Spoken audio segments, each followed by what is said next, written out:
The Jewish story, this week's story from the Holocaust, is taken from the book Anthology of Holocaust Literature, edited by Gladstein, Knox and Margoshes.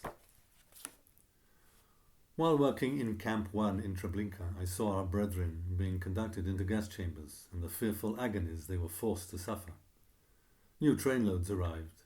As soon as the train departed, the women and children were driven into the barracks. The men were left in the court.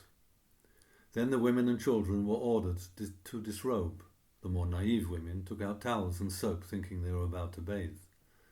The murderers came to demand order and quiet. They began their beatings and tortures.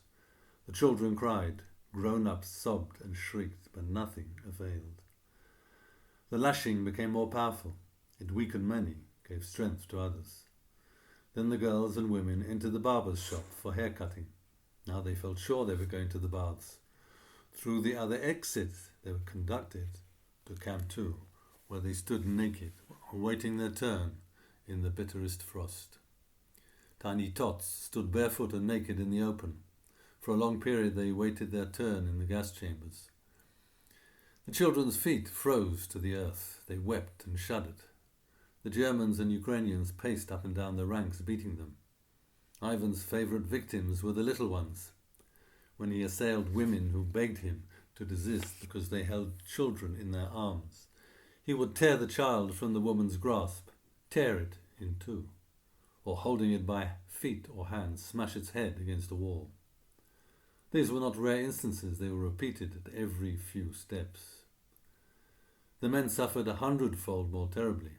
They undressed in the court and were compelled to carry their clothes and place them in an orderly fashion among other heaps of garments. Then they were sent to the women's barracks and bidden to carry their clothes from there to the same piles. When they again resumed their places in the rows, the guards picked out the strong, healthy and well-built men and started torturing them. They were beaten into a bloody pulp in the most savage ways. Then, massed together, women and men, old people and children, they started off at a signal. They were to go from Camp 1 to Camp 2 to the gas chambers.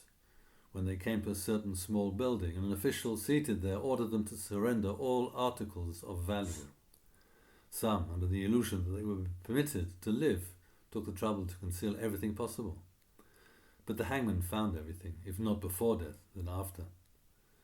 Everyone passing through this building had to raise his or her hands. Thus, with arms upraised, the entire sorry procession went to the chambers of death. There a Jew chosen by the Germans was stationed as the so-called bath master.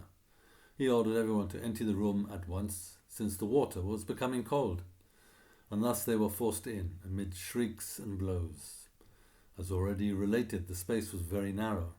Men suffocated in the close quarters.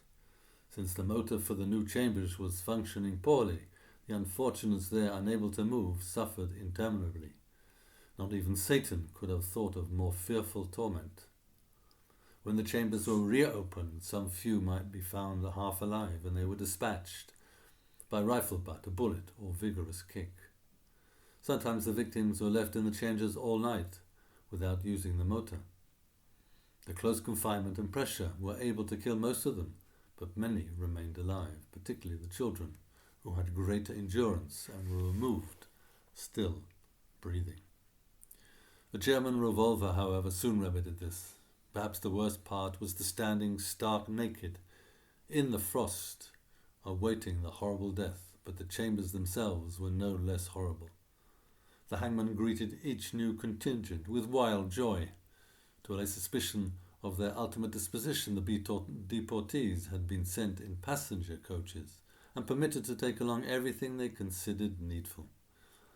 They arrived well clad, bearing much food and clothing. Some had large amounts of fats, coffee, tea, and various foods in their luggage.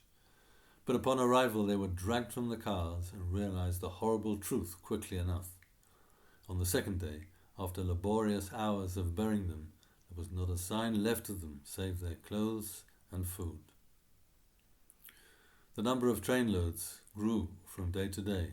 Now there were 13 gas chambers operating. There were days when 20,000 were asphyxiated. The screams and sobs and groans never left our ears. The corpse removal crew, still kept alive, fasted and wept on the days when the trains came in. The more weak and emotional ones broke down and committed suicide. These were generally the more intelligent. When they returned to the barracks after their ghastly work, still hearing the screams of the doomed, they would hang themselves during the night, 15 or 20 each night. They could not longer endure the torture of the German officers or the suffering of the doomed. Please pass on this story.